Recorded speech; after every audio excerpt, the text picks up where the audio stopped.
This video will give you a brief introduction on pharmacology and the relationship between drugs and receptors. If you learn anything from this video, please hit the like button. It helps with the YouTube algorithm so this video can show up for more people. Thank you.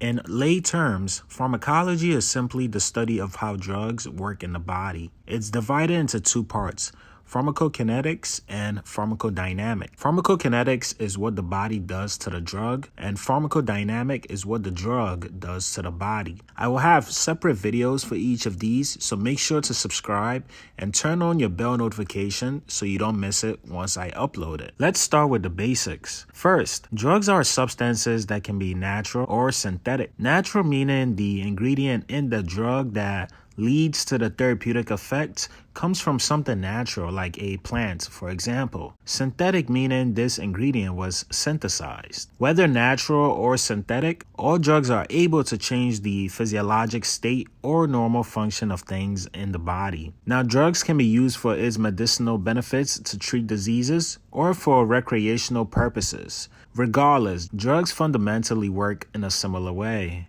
Based on how the drug elicits its effect, it can be categorized as an agonist or antagonist. Now, it doesn't matter which category it falls in, all drugs interact with receptors. Receptors are simply proteins that receive chemical information. Usually it's located on the surface of the cells, and anything that binds and interacts with the receptor in its active site is a ligand or a substrate. After the interaction, things happen within the cell which will normally lead to a response. Let's put everything together.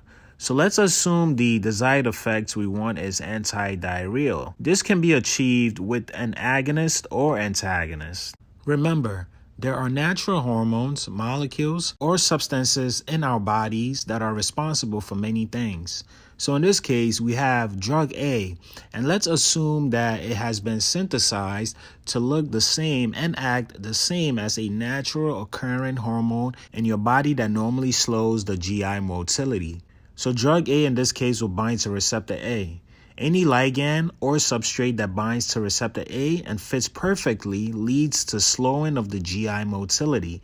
This will lead to the anti-diarrheal effect we want. We can also achieve the same effect with the antagonist. In this case, we have hormone Z. In normal circumstances, when hormone Z interacts with receptor Z, it forms a complex, and this will lead to increased GI motility. Since drug B is an antagonist, it will bind to receptor Z and block the active sites and prevent hormone Z from interacting with receptor Z. So now, instead of promoting motility, the GI tract will slow down to help with the diarrhea. This is the general mechanism for most agonists and antagonists, but there are other types of agonists and antagonists that behave slightly different. Let's learn more about them.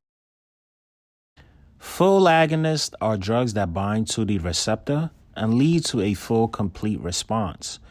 Partial agonists are drugs that bind to the receptor but are unable to induce a maximal activation of the receptor, so it's only a partial response. They are useful for the treatment and avoidance of drug dependencies, as they induce a similar effect but less potent and addictive. A good example is buprenorphine.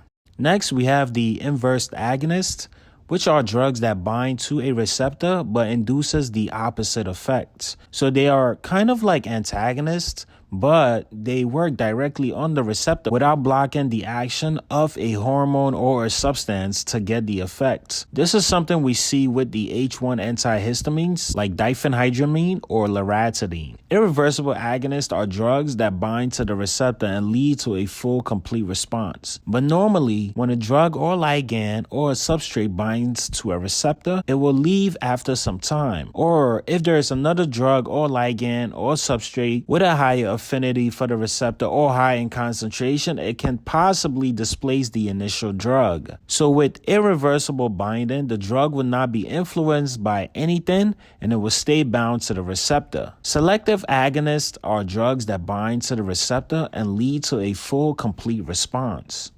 But it does this on a specific receptor. So one receptor can be present in different parts of the body. Let's assume an example of this is receptor A. And in this case, the drug interacted with receptor A, but the one that's specifically in the lungs and not in the kidneys or let's say the heart. For the antagonist, the first type is the competitive antagonist. So normally we have something in the body that binds to a receptor, forms a complex, and then a response. Then the antagonist comes in and blocks this interaction. In competitive antagonism, the name kind of gives it away, right?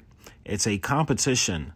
It's a competition between the hormone Z and drug B in this case. They want the same receptor. Now, even though it's a competition, if you increase the concentration of the drug, it will win and bind to the sites instead of the hormone Z. For non-competitive antagonists, we have hormone X that normally binds to receptor X to form a complex and a response. In this case, the receptor has two sites, the active site that the hormone X binds to and an inactive site called the allosteric binding sites. For non-competitive antagonism, the drug binds to the allosteric site, which will cause the shape of the active binding site to change. This will prevent hormone X from being able to bind to the active site because they don't match anymore.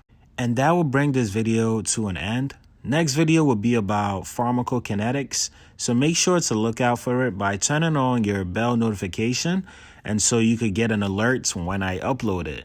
As always, show some love by liking, subscribing, and leaving a comment if the video was helpful. Also follow me on Instagram at Pharmacist Academy. Thank you for watching this video and take care.